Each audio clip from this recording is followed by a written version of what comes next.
Es un tema muy importante debido a que, según algunos estudios peruanos, el conocimiento de estos dos temas es medio y bajo, ¿no? Por lo tanto, muchos casos, cuando ocurren a nivel extrahospitalario, no se da una buena atención, siendo así la mortalidad más alta que a nivel intrahospitalario, ¿no?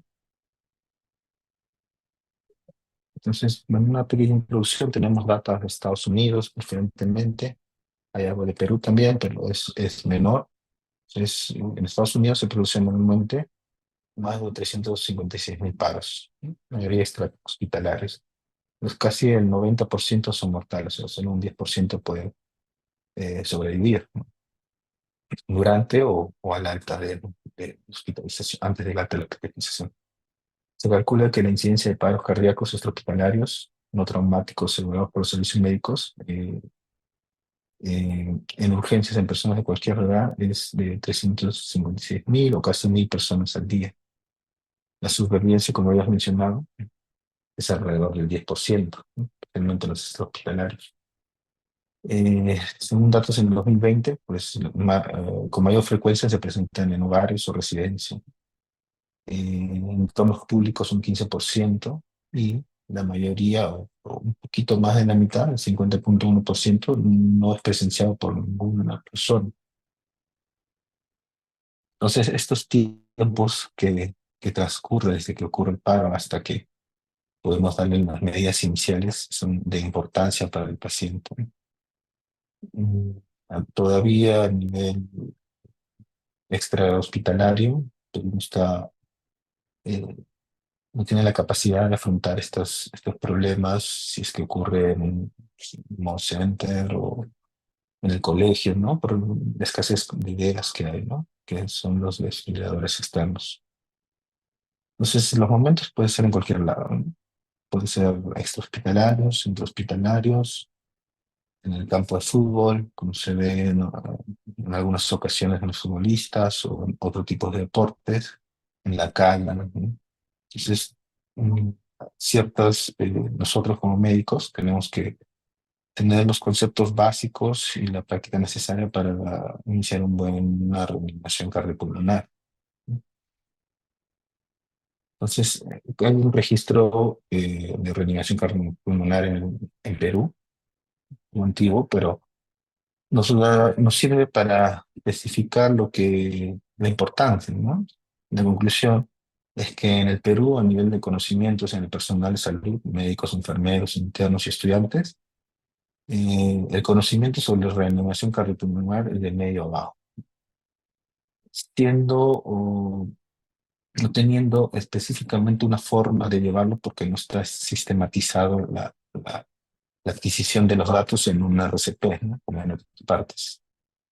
Pero bueno, los conocimientos las evaluaciones que se hicieron en este estudio nos arroja que nuestro conocimiento en ese tema es medio bajo, ¿no? Entonces, ¿cuál es la definición de paro cardiorrespiratorio? Bueno, el paro cardiorrespiratorio es el cese de la ventilación y la circulación efectiva. Se conoce como paro cardíaco o paro circulatorio también, ¿no? Mayormente son eventos cardíacos primarios, ¿no? El mecanismo eléctrico más común, hasta un 80% de los paros cardiorrespiratorios, es fibrilación ventricular, ¿no? Menos frecuentes tenemos la sistolia, la actividad eléctrica sin pulso y la menos frecuente la taquicardia ventricular sin pulso.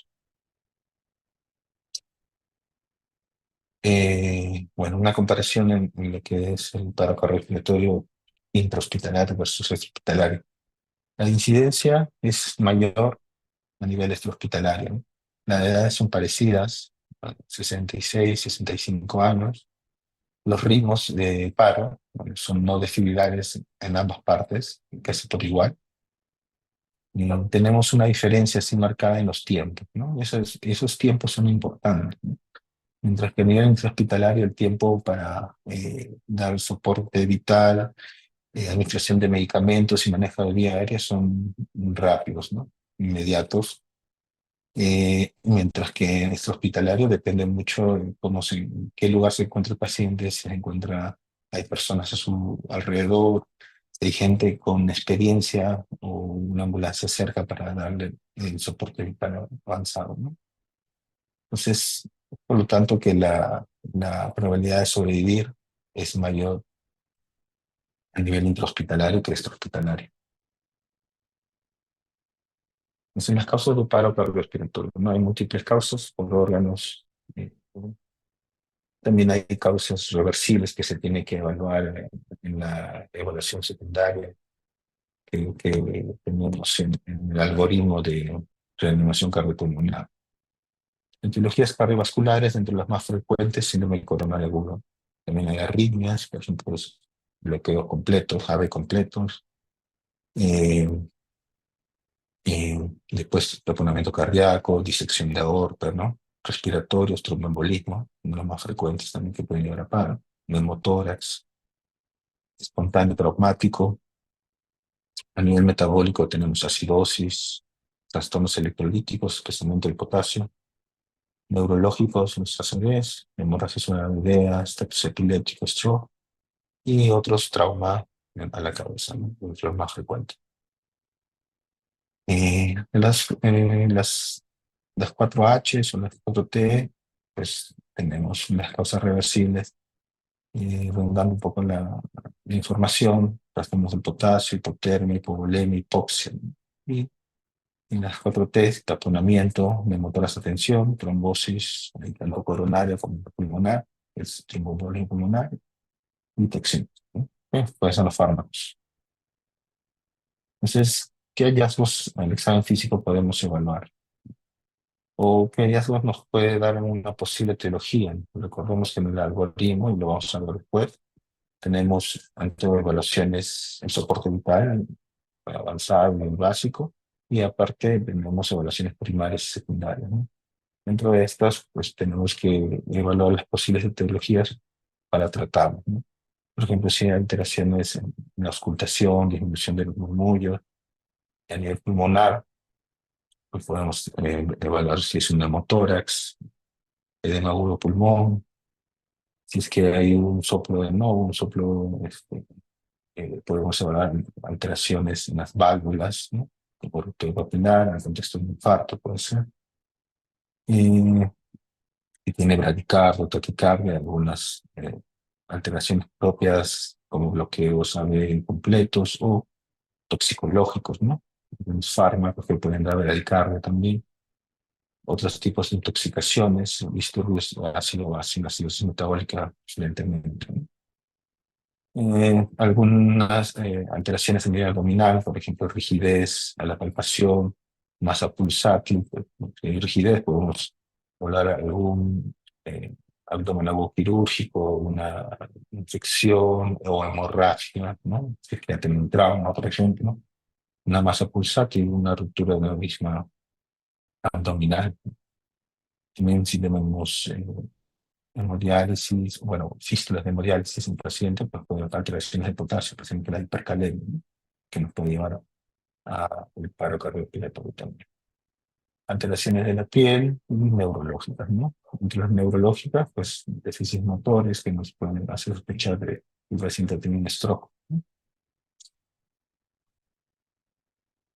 Entonces, la fisiopatología, pues, es muy diversa, ¿no? Porque psicología va por diferentes órdenes, pero entre los más importantes o que marcan el pronóstico, pues tenemos el cardíaco, la afectación cardíaca y neurológica, ¿no?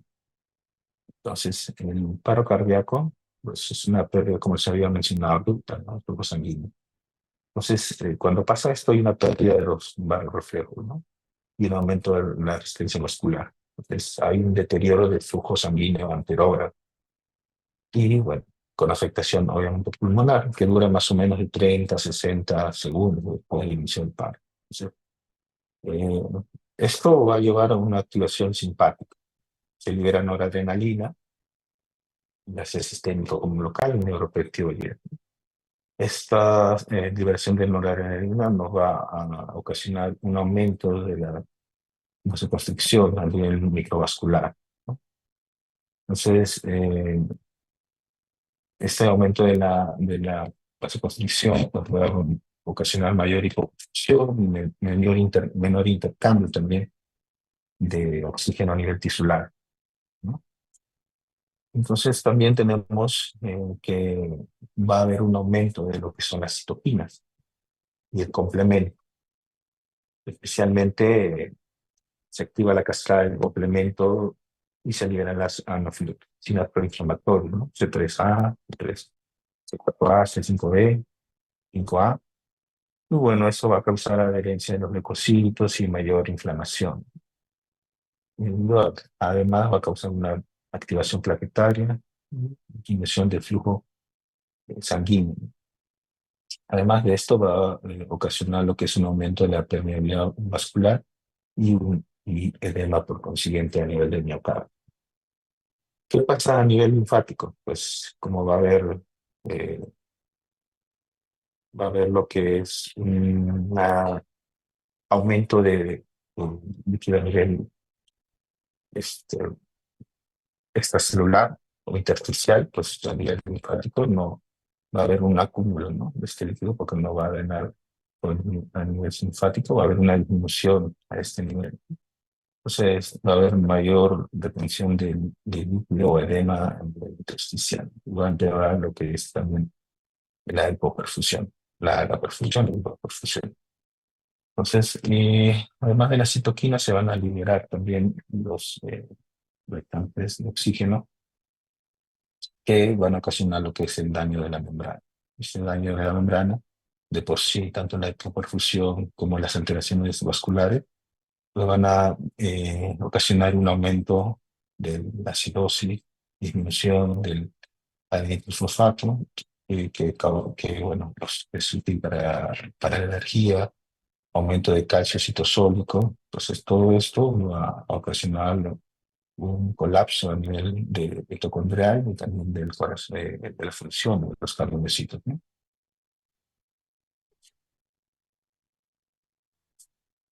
Bueno, está más o menos en la fisiopatología a nivel cerebral, ¿no? El cerebro, cuando ocasiona un paro cardíaco, muy susceptible a la isquemia cerebral, ¿no? Entonces, descubrieron que la conciencia se perdía en los 10 segundos posteriores al inicio y la actividad del electroencefalograma se volvía isoeléctrica a los 20 segundos. La presión de oxígeno en el tejido cerebral puede llegar rápidamente en segundos a cero, ¿no? Entonces, durante la isquemia cerebral, los sustratos energéticos como el ATP en los tejidos cerebrales se agotan rápidamente, más o menos hasta un 25-30% en forma inmediata en los primeros 4 minutos, ¿no? Después hay un almacenamiento de ATP que se consume posteriormente. La concentración intersticial de potasio aumenta rápidamente, la despolarización de la membrana y una gran afluencia de sodio y agua a nivel de la célula, ¿no? Constituyen un edema citotóxico. Este edema citotóxico causa pues, ¿no?, todas las alteraciones de las bombas a nivel de calcio que puede haber y al nivel también de los mitocondrios y del retículo sarcoplasmático. Entonces, esto va a generar mayor nivel de va a generar mayor hipoperfusión y también va a generar mayor cantidades de especies reactivas de oxígeno, tanto de oxígeno como de nitrógeno también. Como estos reactantes de oxígeno, como tenemos el superóxido, el peróxido de hidrógeno, los radicales de hidroxilo, ¿no?, y las especies reactivas de nitrógeno. Todo esto van a aumentar y son nocivas y pueden causar muerte celular, ¿no? Además de que va a aumentar o va a disminuir la utilización del ATP y va a causar lo que es la muerte celular también.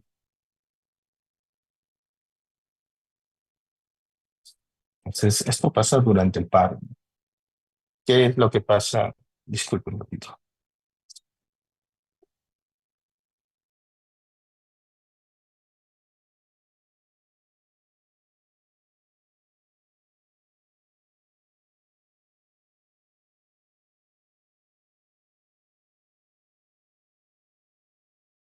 Ya. Bueno, continuando, qué es lo que pasa? Después, cuando ya ocurre paro, hacemos el RCP y hay un retorno parcial en la circulación espontánea. También hay un ciclo, ¿no? Un ciclo que es dañino también para la, para el corazón y para el cerebro y para diferentes órganos, ¿no? Dentro este,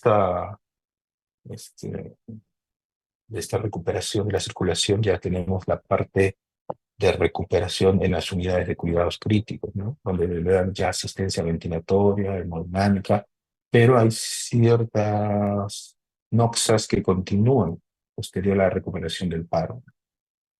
Entonces, esta se encabeza con la disfunción miocárdica postparo, ¿no? Incluye la lesión por isquemia de reperfusión, bien, vamos a tener la lesión miocárdica inducida por las catecolaminas, vamos a tener la disfunción cardíaca mediada por citocinas, por la inflamación, ¿no? Por sí, la disfunción microvascular, muy importante en la parte de no reflow, el fenómeno no reflow. Tenemos la insuficiencia suprarrenal, la disfunción mitocondrial, el aturdimiento cardíaco, relacionado por sí por la terapéutica que nosotros damos, tanto las descargas eléctricas como también intervenciones y vasopresores. Todo esto va a generar un daño posterior ya a la recuperación de la circulación, ¿no? Entonces, bueno, dentro del- de lo principal o la cadena primaria, tenemos la lesión por el sistema de reperfusión en el cardiovascular, ¿no? Y que esto genera una disfunción miocárdica en algún grado, algunos es más que en otros. Inicia la liberación de citoquinas proinflamatorias, el CIRS, y genera un estado inflamatorio parecido a la sepsis, ¿no? La intensidad de esta respuesta inflamatoria va a determinar mucho la mortalidad posterior a la recuperación. Sabe que los pacientes, bueno, salen del paro, se recuperan, pero igual hay una mortalidad que está a nivel intrahospitalario, con las complicaciones que puede tener, tanto disfunciones cardíacas que puede llevar a una disfunción multiorgánica posterior. La intensidad de la actividad de citoquinas deprime directamente el miocardio, induce una disfunción mitocondrial con aumento de ácido láctico, ¿no? El exceso de las catecolaminas durante el RCP puede provocar disfunción también miocardio. La sobrecarga de calcio, la regulación negativa y básicamente la desensibilización de los receptores beta y sobreproducción de especies reactivas de oxígeno que están en todo el ciclo de lo que es el paro cardiorrespiratorio, ¿no? Esto va a aumentar la coagulación, ¿no? Y a nivel microvascular, ¿no? Y ocurre lo que es el fenómeno del no reflow, el fenómeno cardíaco, también el cerebro y causa disfunción multiorgánica posteriormente en algunos pacientes. Entonces, la extensión de este fenómeno tiene muchas causas y depende principalmente del tiempo de isquemia y hipoxia. Entonces, es muy importante saber que el manejo del paro cardiorrespiratorio no solo termina en la recuperación espontánea de la circulación, sino que hay un manejo posterior también a nivel hospitalario. Entonces, tenemos lo que es la reanimación cardiopulmonar, ¿no? Es un procedimiento que salva vidas y que mantiene artificialmente la circulación y la ventilación hasta que se restablezca la circulación, ¿no? O la función del corazón. El uso de compresiones torácicas de alta calidad y ventilación artificial para mantener el flujo circulatorio y circulatorio son factores importantes en supervivencia. Existen dos algoritmos clínicos para proporcionar CP, ¿no? Soporte vital básico para paramédicos y profesionales médicos y el soporte vital cardíaco avanzado, únicamente para profesionales médicos. Nosotros tomamos el ACLS, el BLS para capacitarnos en lo que es la reanimación cardiopulmonar. Y en verdad, la reanimación cardiopulmonar tiene su beneficio, ¿no? Beneficio especialmente para restablecer la circulación. Y nos vemos en la imagen de la derecha, por ejemplo, que la probabilidad de supervivencia en la alta hospitalaria es mayor cuando las profundidades de las compresiones también llegan a ser más o menos de 50 milímetros, ¿no? El rango de compresiones también, o la frecuencia de compresiones llega a ser mayor, alrededor de 100 a 120, ¿no? Veces por minuto. Entonces es importante mantener esta profundidad y estas frecuencias de pasajes cardíacos para poder tener una reanimación exitosa, ¿no? Un paciente. Entonces, cuando nosotros comprimimos, tanto la compresión como la descompresión, son importantes realizarlas correctamente para que genere un efecto de bomba, ¿no? O sea, la compresión directa de los ventrículos entre el esternón y la columna crea un gradiente de presión entre el ventrículo izquierdo y la aorta, así como el ventrículo derecho y la arteria pulmonar, lo que da como resultado un flujo sanguíneo anterior de los ventrículos, ¿no? Esta es la teoría de la bomba cardíaca. Y aparte tenemos una compresión del tórax, que aumenta las presiones intratorácicas y establece un gradiente de presión arteriovenosa, lo que ayuda a que la sangre moverse de un gradiente a través del corazón y fluir. Entonces, esto se llama la teoría de la bomba torácica. Las dos son importantes, tanto realizar una buena compresión como una buena descompresión.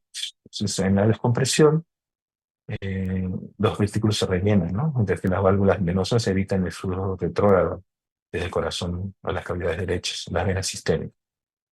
Y permitir el retroceso completo del tórax después de cada compresión da como resultado un mejor retorno venoso del tórax, ¿no? Y puede mejorar la eficacia del RCP. Sin embargo, a pesar de que esto es beneficioso, también estas compresiones pueden inducir en cierto caso algunas lesiones miocárdicas, ¿no? Entonces, es importante mantener realizar unas buenas compresiones para mantener también algún grado de presión de perfusión coronaria, ¿no? Entonces, tenemos conceptos fundamentales del RCP. Uno, que inicien las compresiones en los 10 segundos tras identificarse el paro cardíaco. Siempre recuerden en 10 segundos, porque los 10 segundos son importantes tanto para la identificación como para la administración de medicamentos o para la identificación también de si el paciente está en paro, está respirando, o si es el tipo de arritmia que presenta o un ritmo de paro, mejor dicho. Varios entonces hay que comprimir fuerte y rápido, ¿no? A una frecuencia de 100 a 120, como había mencionado, al menos 5 centímetros en el caso del adulto, y al menos un tercio de profundidad de todas las aproximadamente 4 centímetros para lactantes y igual. Sí, sí. Tiene que permitir una expansión completa, no es comprimir y dejar y comprimir simultáneamente sin dejar expandir el tórax, no se tiene que expandir, mejor dicho. Evita mantener la presión sobre el pecho entre las compresiones, ¿no? Es importante. Una de las cosas más importantes y por lo que existe equipos de reanimación eficientes es minimizar las interrupciones de compresión. Intenten limitar las interrupciones a menos de 10 segundos. No podemos demorarnos más de 10 segundos en tomar una actitud o evaluar al paciente, ¿no? Realice ventilaciones efectivas, administre cada ventilación durante un segundo, tiempo suficiente para hacer que se le doctore de la víctima, del paciente en paro, y evite una ventilación excesiva, que es muy importante. Entonces existe una cadena de supervivencia, ¿no? Tanto intra como extrahospitalaria.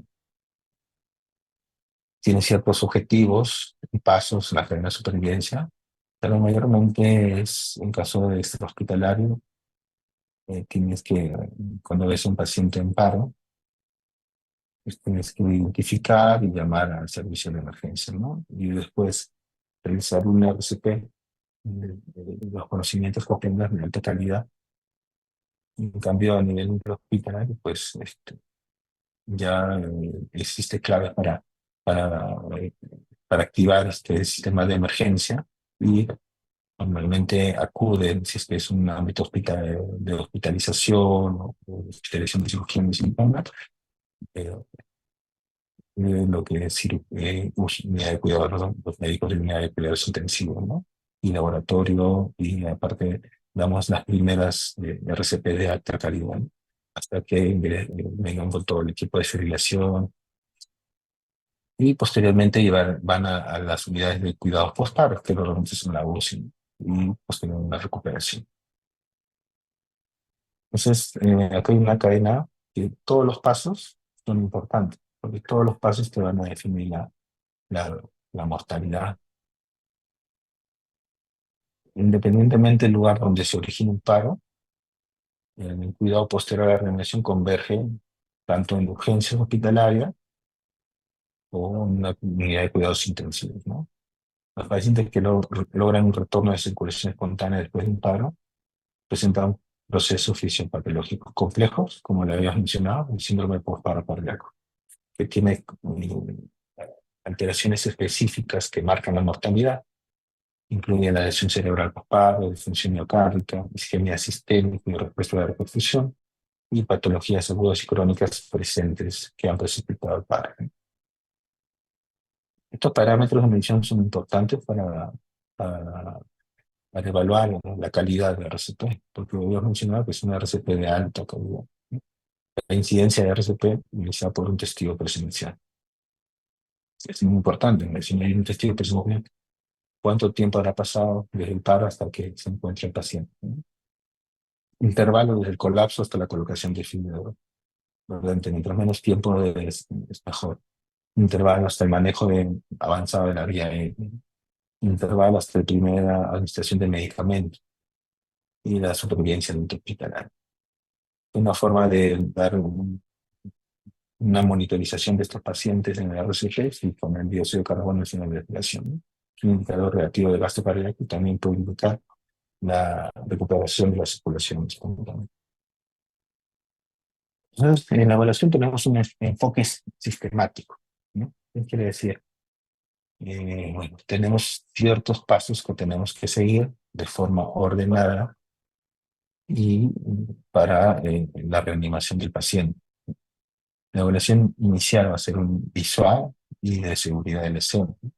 No sabemos en qué momento va a ocurrir el paro. Puede ser, no sé, un temblor, terremoto, y bueno, hay pacientes críticos, ¿no?, con hemorragias y eso el paro, ¿no? Tienes que evaluar la seguridad del escena.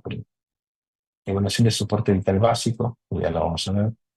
Una evaluación primaria y una evaluación secundaria. Entonces, los profesionales de salud utilizan un enfoque sistemático para evaluar y tratar a los pacientes de paro cardíaco, de todos los pacientes de paro cardíaco. Los equipos de alto rendimiento, y eso es a lo que me refiero, hay equipos específicos para cardiorrespiratorio, los cuales ya tienen funciones y objetivos bien protocolizados, ¿no? Entonces, ellos van a dar un soporte tanto oxigenatorio, ventilatorio y circulatorio para lograr la restauración de la función neurológica y asintáctica, ¿no?, lo primordial.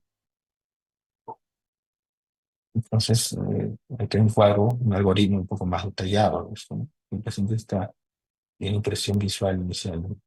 El paciente está inconsciente, entonces hacemos una evaluación de soporte vital básico. Compruebe si responde, activa el sistema de emergencias, obtenga un desfibrilador, compruebe la ventilación y el pulso, ¿no?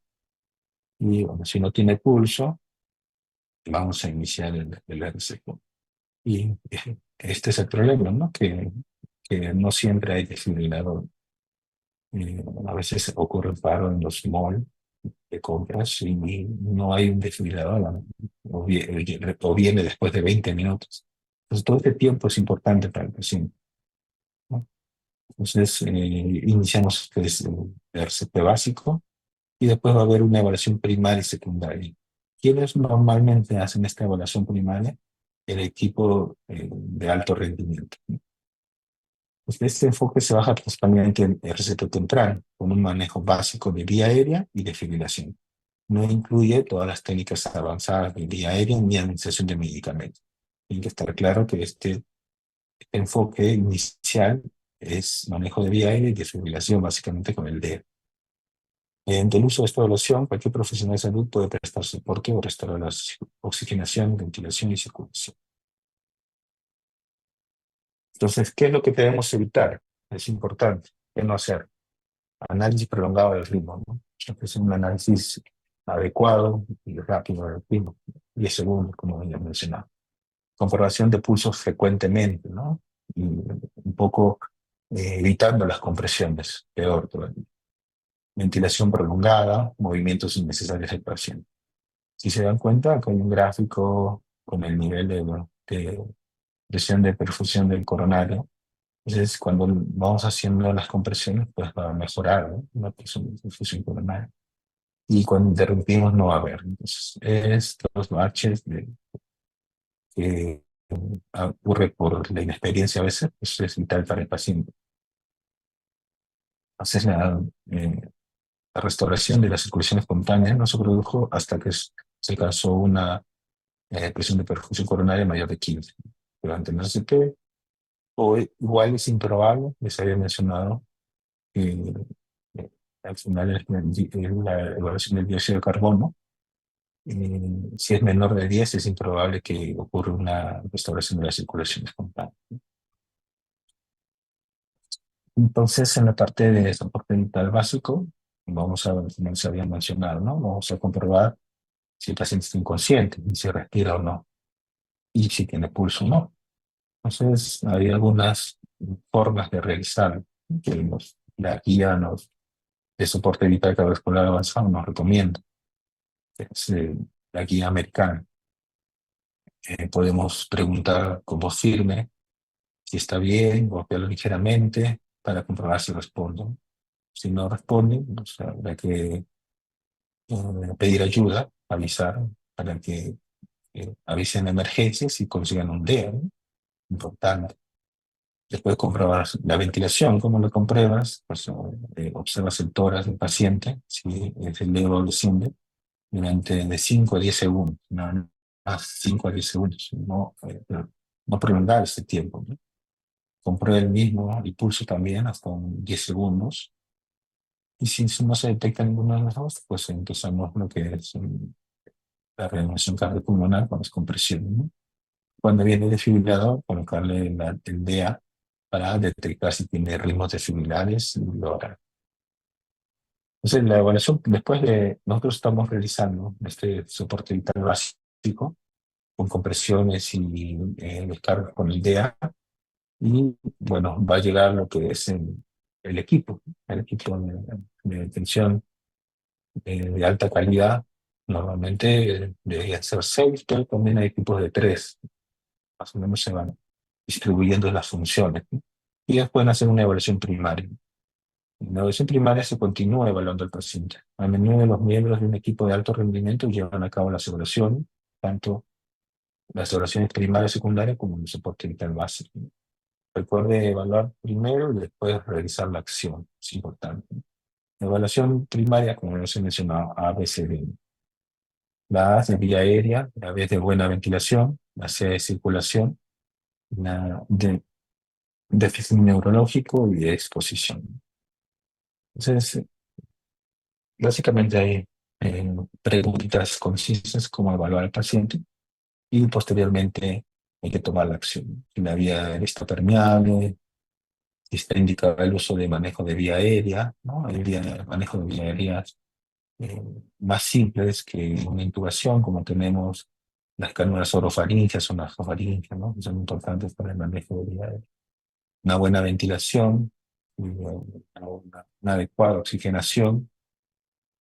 Podemos evaluar eh, con el oxímetro, con la tomografía. Circulación también, son eficaces las compresiones torácicas, son adecuados, son de calidad.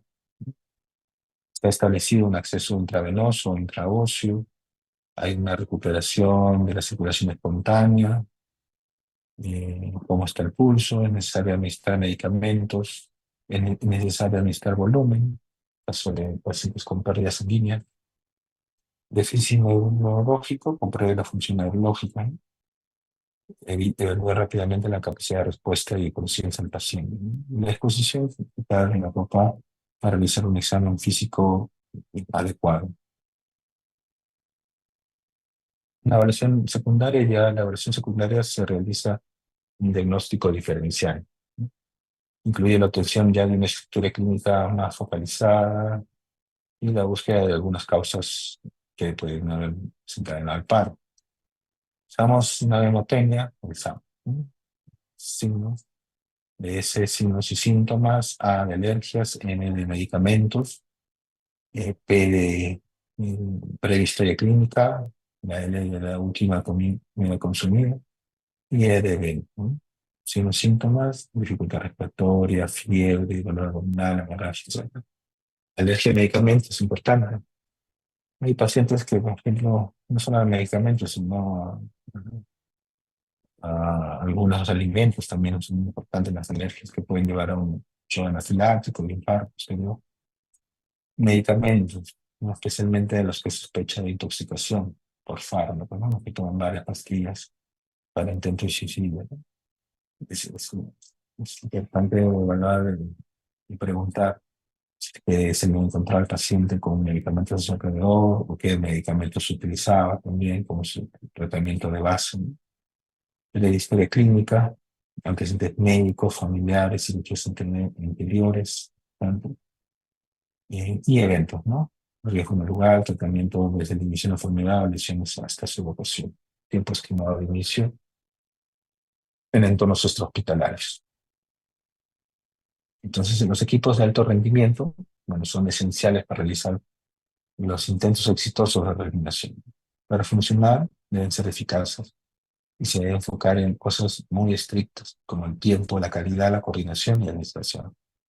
Los miembros del equipo de alto rendimiento deben ser competentes, identificar con claridad las tareas de su función, estar preparados para cumplir responsabilidades, tener práctica suficiente en la reanimación, las habilidades de reanimación, conocer los algoritmos y comprenderse con la estructura de la reanimación.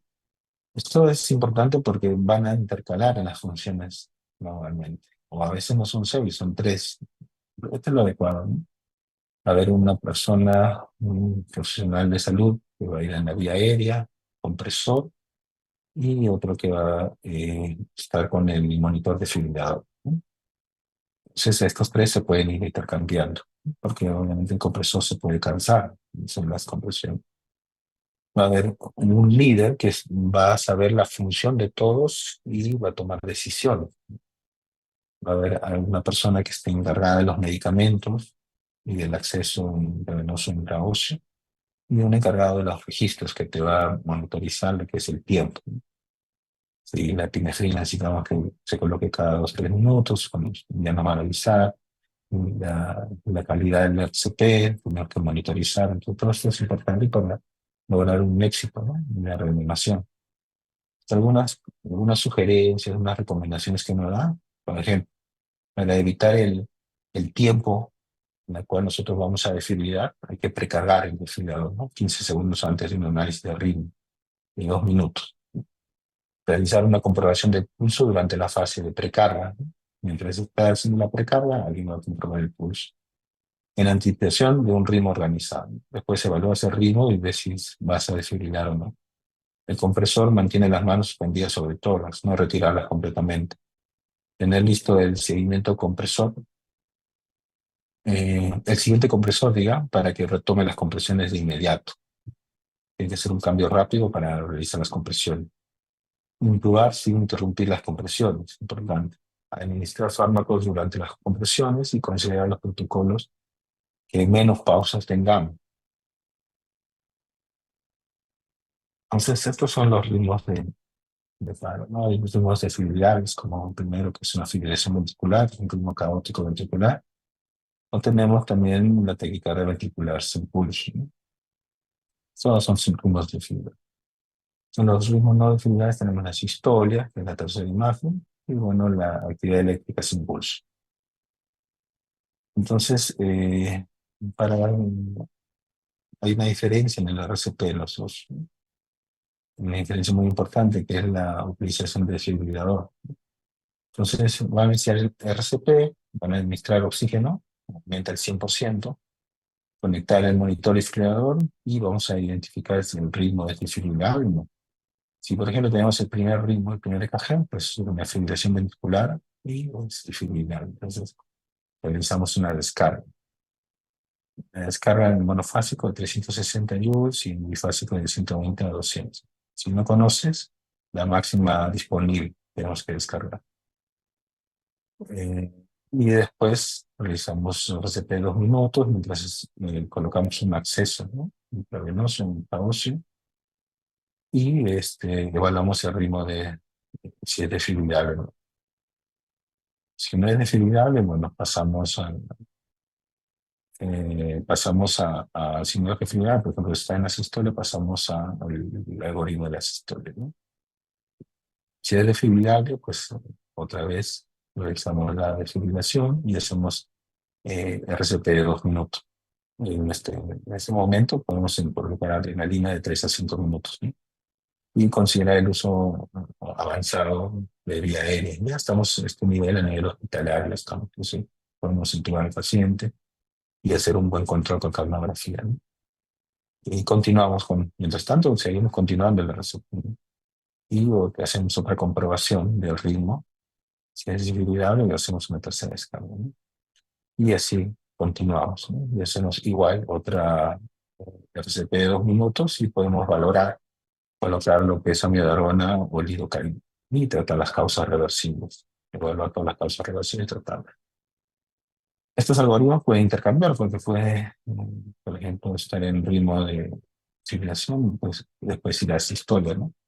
Y vamos al algoritmo de asistolia, ¿no? Si no es un ritmo de fibrilación, porque es una sistolia, pues vamos a hacer el RCP de 2 minutos mientras o colocamos el acceso intravenoso, intraóseo, y administramos adrenalina, ¿no? Cada 3 a 5 minutos. Entonces comprobamos el ritmo. Si sigue siendo no refibrillable, pues seguimos con los 2 minutos de RCP y vamos a tratar las causas reversibles. Y evaluamos otra vez si el ritmo es fibrillable, ¿no? Si llega a ser fibrillable, ya pasamos a lo que es el algoritmo de FB o que es impulso, ¿no? Y realizamos alguna descarga. Entonces, bueno, el manejo, si se dan cuenta, hay muchas cosas que tenemos que tener en cuenta. El equipo que está a cargo del paciente, ¿no? Que está dirigiendo el RCP.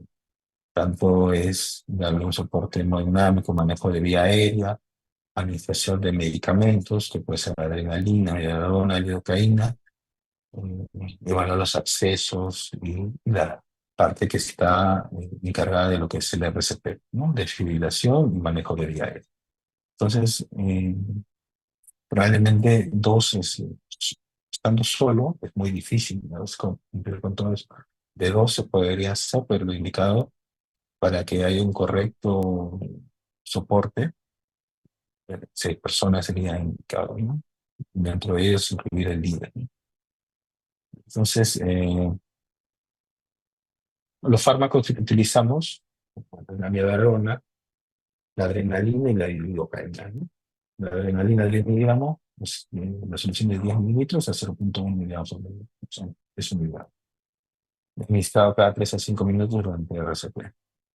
La amiodarona, la primera dosis 300 miligramos en volumen, por intravenoso o intravenoso, segunda dosis 150. Pues, valorar, ¿no? La lidocaína, que es una opción a la amiodarona, una dosis inicial de 1 a 1,5 miligramos por kilogramo, ¿no? Es en intravenoso o intraóseo, y se puede dar bolos adicionales, pero ya a menor cantidad, a 0,55 a 0,75 hasta computar una dosis total de 3 miligramos por kilogramo. Entonces, después hay un manejo post-paro cardíaco que normalmente se negocia, ¿no? Ahí vamos a seguir investigando la citología si no se llega a un hallazgo previamente. Entonces vamos a evaluar básicamente el cuidados neurológicos, el soporte hemodinámico, la reperfusión coronaria. Entonces, un paciente está en el contexto de un infarto y ha sucedido un paro, ¿no? Es importante la reperfusión coronaria, ¿no? Evaluación ventilatoria, los ajustes si son necesarios. Siempre tratar de considerar una ventilación protectiva con bajo volumen espiral y baja presión de soporte. Y por último, una rehabilitación multidisciplinaria en la cabeza con los fisioterapeutas. Entonces, es importante evaluar en este caso también, o continuar evaluando la etiología, ¿no? Paciente que presenta paro, paciente con shock séptico, una ACV, una hemorragia cerebral, paciente con RC diálisis que presenta potasio muy elevado, y otras causas como las traumáticas, hipovolemia. Entonces, todo eso tenemos que dar resolución ya en el manejo del postparo cardíaco para que no siga la NOX, no nos lleve a una mayor mortalidad durante la hospitalización. Entonces, acá les dejo un pequeño video.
Es un ejemplo que vi en un video sobre un paro cardiorrespiratorio hospitalario en personas que bueno, no sabían o no tenían nociones iniciales sobre la neumonía cardiopulmonar, pero fueron guiando hasta que llegaba el servicio de emergencia, ¿no? Que en Perú tenemos el SAM.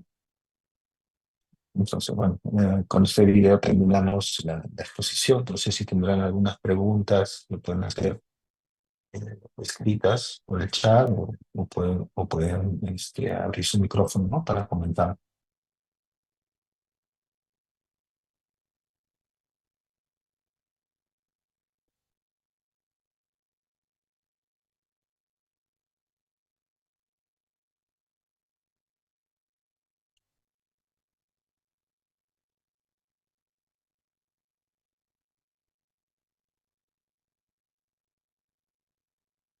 Doctores, ¿alguna pregunta?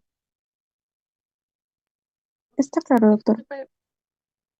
Sí, tengo una pregunta. ¿Cuánto tiempo, de manera máxima, puede pasar desde el colapso del paciente hasta el inicio de la desfibrilación?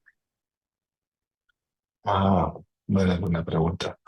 Mira, el tiempo es el mínimo necesario, ¿no? O sea, si el paciente ya, eh, sí, mm, por ejemplo, es un paciente que no tiene, no saben el tiempo que está en paro, pues hay que evaluar si este paciente ya está con rigor mortis, si el paciente ya tiene signos de que el paro ha sido bastante tiempo, ¿no? Ujú. Entonces, por ejemplo, estos pacientes que se les encuentran en casa, normalmente evalúan esto y ya no inician el RCP, ¿no? Cuando ya la sospecha es muy alta de que el tiempo ha sido demasiado. Entonces, lo adecuado es que el tiempo sea lo menor posible, ¿no? Lo menor posible. Por eso que el paro presencial es mucho mejor que el paro no presencial, ¿no?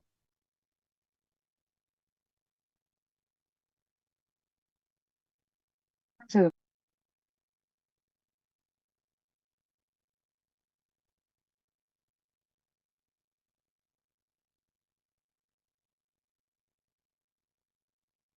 Los leo también, si es que quieren escribir.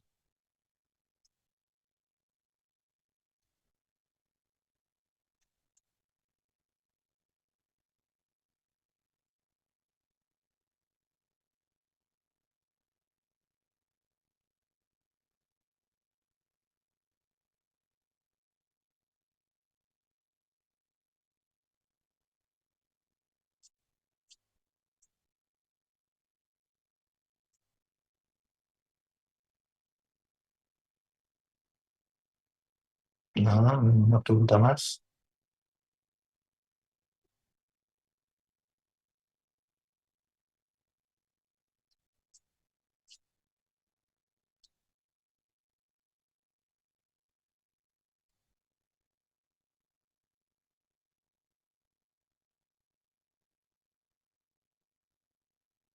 Mm, Bueno, una pregunta parecida también que alguna vez me han hecho es que cuánto tiempo de RCP, ¿no? O sea, podemos, si es que no viene nadie, no viene la ambulancia, y cuánto tiempo podemos realizar, ¿no? Eso es muy variable, pero bueno, o sea, hay recomendaciones. Y es importante tener, este, evaluar a los pacientes que tienen una presión de dióxido de carbono final menor de 10 tras 20 minutos de RCP, pues hay que orientar a cesar ya la reanimación en ciertos casos, ¿no? En ciertos casos. Es importante que hay, sí hay RCP prolongados en ciertos casos, como hipotermia, ¿no? Pero bueno, lo normal no es eso.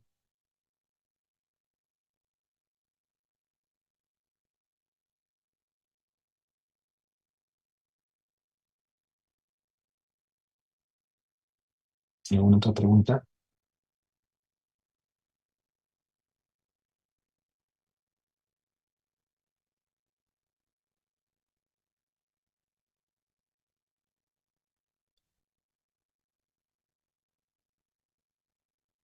Y bueno, lo otro importante es que mientras más tiempo demoremos, pues en la actividad cerebral, en las complicaciones posteriores, la disfunción mecánica son peores, ¿no?